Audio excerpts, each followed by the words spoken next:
88.1 WMUL, the cutting edge. Yeah, we cut in. This is the Rude Boys, like the brethren say. 88.1 FM and www.marshall.edu/WMUL.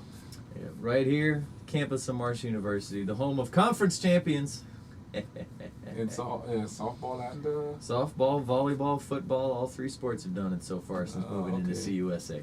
Alrighty then, you see, so there we go. Champions, champions all over the place. The Rude Boys are champions too. That's right. As a matter of fact, they're taken after the Rude Boys. Volleyball might have had their championship before we started with the show. Yeah, is that what they had? Because I want to say that was probably in like 05 when they did that. Oh, 05. Yeah, you and I had done a show just for a little bit, but we didn't call ourselves the Rude Boys, and I wasn't mixing in my music yet. Oh, you talking about 2005? I'm thinking 1995. Oh wow. 1995. I was 1995. I was in 8th grade. So is that one of them Trend City girls who on the scene and thing? Trinidad sisters up in other place and thing. I remember tearing them. It up. Yeah, no. They were so good. Those are some tall sisters, boy. They were good. They were good. Yeah, I remember them. You know what I mean? But hey, I hope you guys are being safe. It's kind of raining out there, you know. You can hide your plane. It's at least warmer, so you don't have to worry about the ice or anything like that out there, which is good.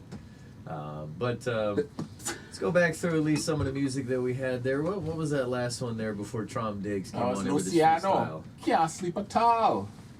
Can't sleep at night, actually. But back when we say can't sleep at all. Yeah. And then we had another one of our little clips in there, little free-for-all of bizarre stuff and whatever. Silly the second one and this year place and thing. Plenty of it. And because sometimes we can make... That one was about a minute long. Yeah. Sometimes we can make one like that just off of 1-2 shows. Yeah. You know, we got enough of it, we can do it. Before that, a little flashback with Skee-Lo and I Wish. And a little soca.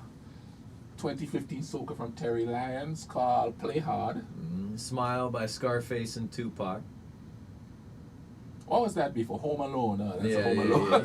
Yeah. That's just the clip there. Go up to Marlon Asher there. Marlon Asher, brand new. Babylon Brutality. Poetic Hustlers was Searching for Peace, as we're all trying to search for our own peace of mind, or whatever it may happen to be. And before that is African Boy, Baby Cool. And that is, let me see here, You're Everyday. You Everyday. You Everyday. You Everyday. Yeah, that's African Boy. And then Nate Dogg and Warren G with Nobody Does It Better. And I know, I'm playing basically all flashbacks while you're basically playing almost all new stuff. And, because with the way that music has been going lately, I'm finding it harder and harder for me to find something new that I like. And so I keep going back and listening to, stuff that, from when I was in middle school, high school, whatever. It just keep going back to that, And I like take the song I Wish by Skee-Lo. I mean, that was, let me see, how old was I when that came out? I was 12. Because I think that was it was either 94 or 95.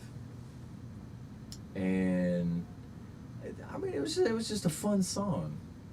And I mean, it wasn't completely all party and throwing money in the air and all whatever. I mean, it was just telling a little story. Yeah. But I mean, that's part of the problem. Almost nobody can tell stories anymore. See, I think the reason why, because right now people seem to be musically confused. They don't know what to like. Well, I don't think so much as, I think there's a lot of people trying to, and here's the thing, money has taken over the industry so much. The industry. That they have so many different genres of stuff, like rock and roll has got all kind of little segment there, and there's no, But you also have so much crossover too. Yeah. I mean, heck, you had Nelly do a song with country artists. What was that? The something Georgia line. Florida Georgia line, but then he also did one with Tim McGraw way back when. Yeah. And I mean, it's in one aspect, okay, it's kind of nice to see that artists from different areas and whatever can work together on something. But that's where, like, country, it's not even really country anymore. I'm sorry, you take the twang out of their voice, and it's straight pop music. You take the twang out of their voice and it's Taylor Swift. Which she never really sang with a twang anyway. No, so that's what I mean. Yeah, I mean seriously. And every gay guy tried to just kill me because they love them the Taylor Swift.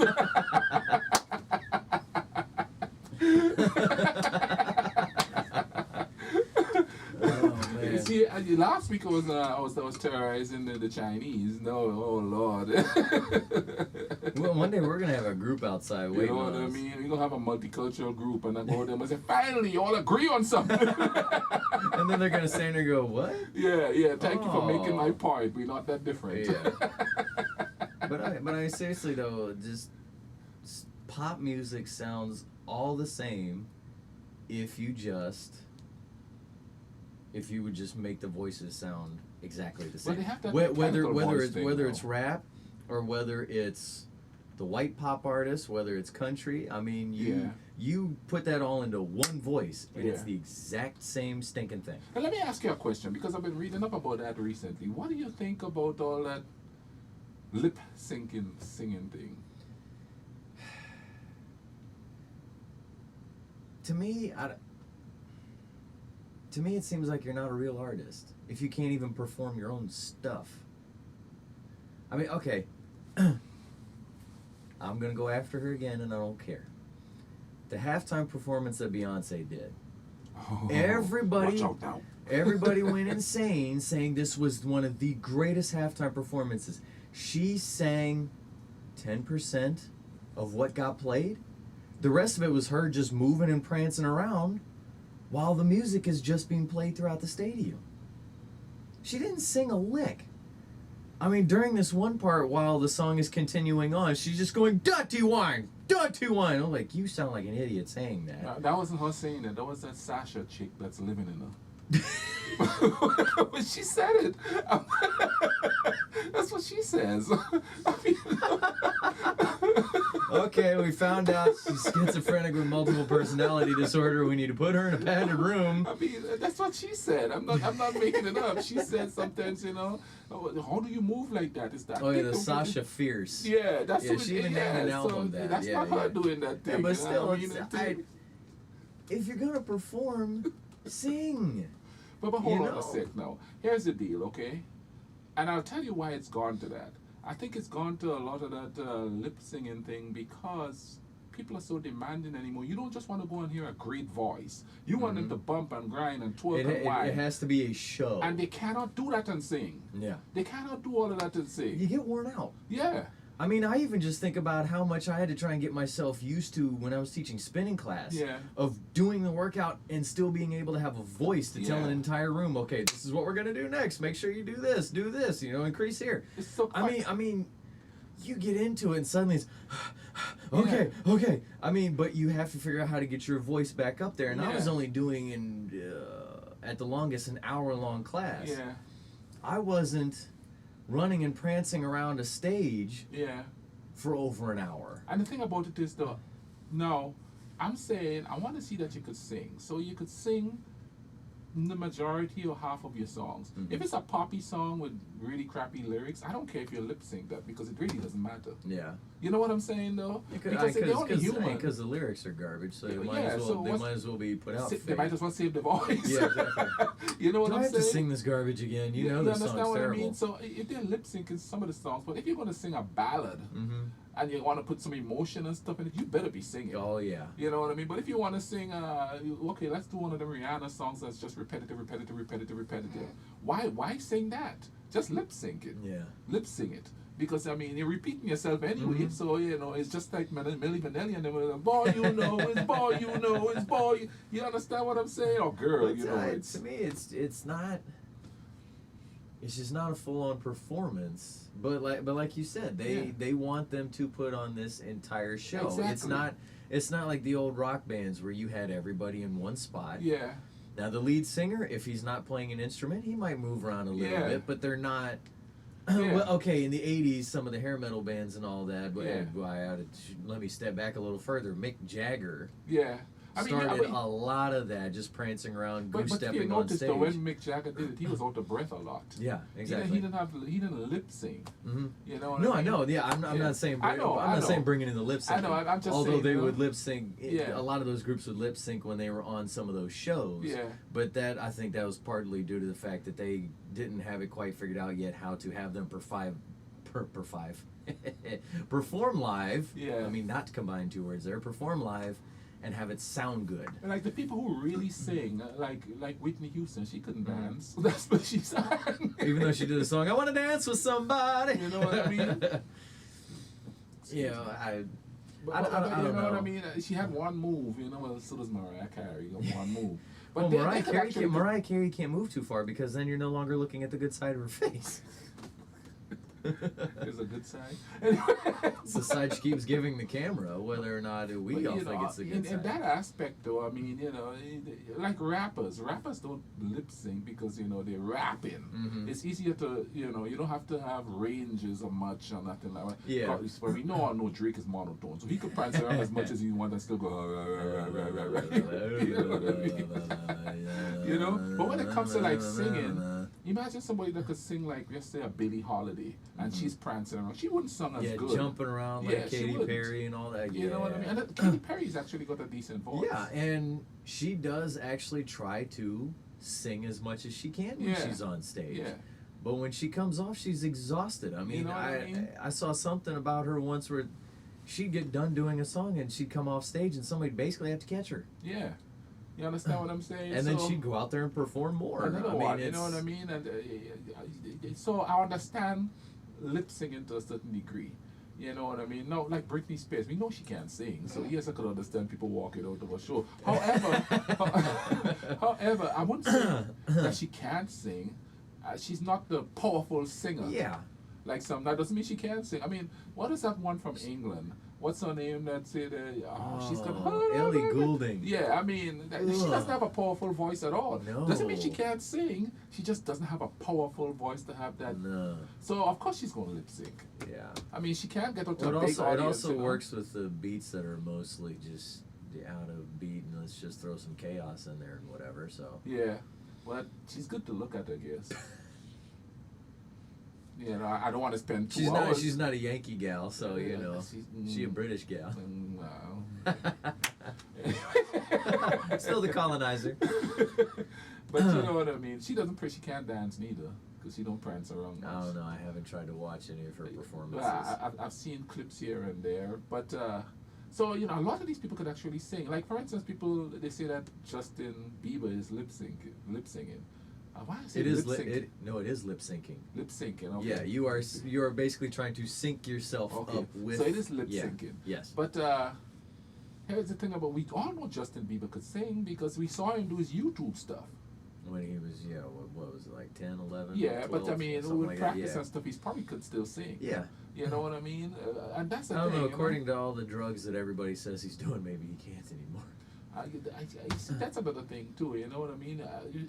Whenever people say people are doing all these drugs and they're doing all of that, I don't really believe it, because you know. I don't either, because I haven't seen him do it myself. Exactly. Because, you know, to hear tell, back in the day, I was the big drug lord here in Huntington. Yeah. You know, the man who's never even seen cocaine in his life was a big drug lord.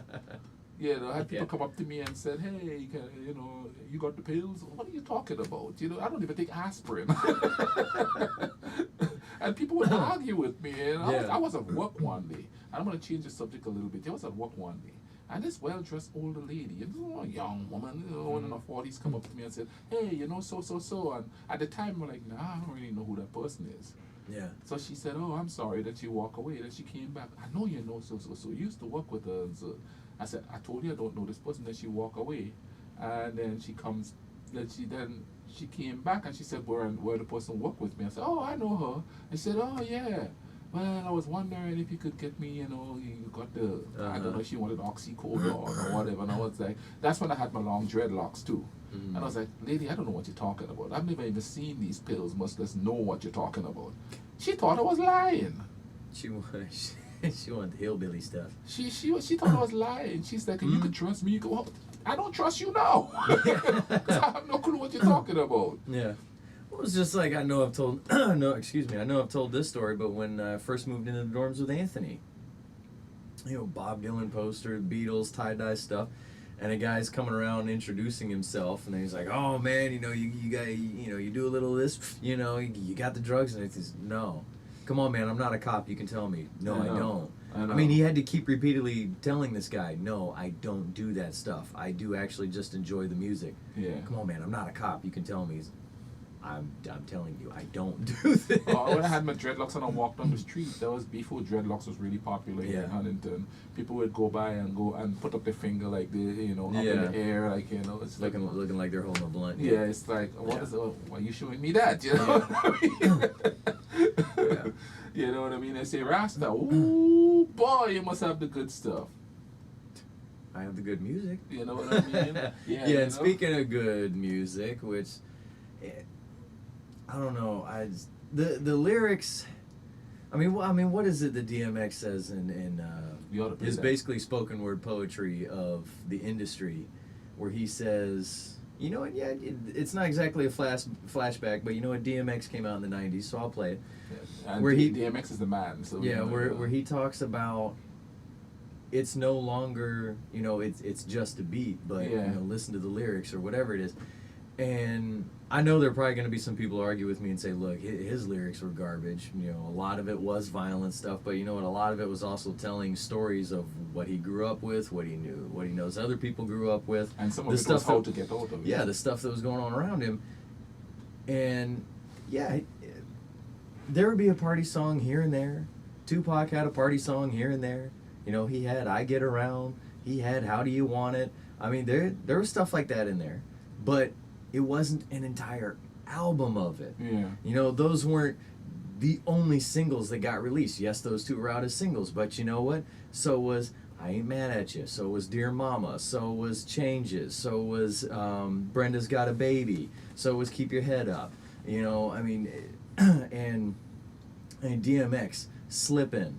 You know, I mean, stuff like that. I mean, it was the other stuff got released as well, but now anymore it's like if you try to release something like that, that's not going to sell. No, it's not.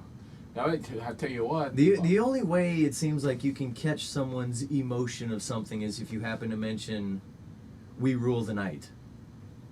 Bam, you got a hit right there. Right, and all you have to do is have a part in the chorus of We Rule the Night. But here's the and deal, it's a hit. That's not hitting it anymore. Have you listened to Bobby Schmurda? No, Run upon him! No. Pow, pow, pow. No. That We Rule the Night is definitely still a hit. Yeah. Who is that? No. I'm talking about just that lyric. Yeah. Because there are still tons of songs coming out. The whole video is taking place at night, whether it's going from different clubs or they're just in a city, it's at night, and it's all talking about young people, we rule the night, and it becomes a major hit. No matter what the rest of the lyrics are, all they have to do is say, we rule the night, we run the night, whatever it is, and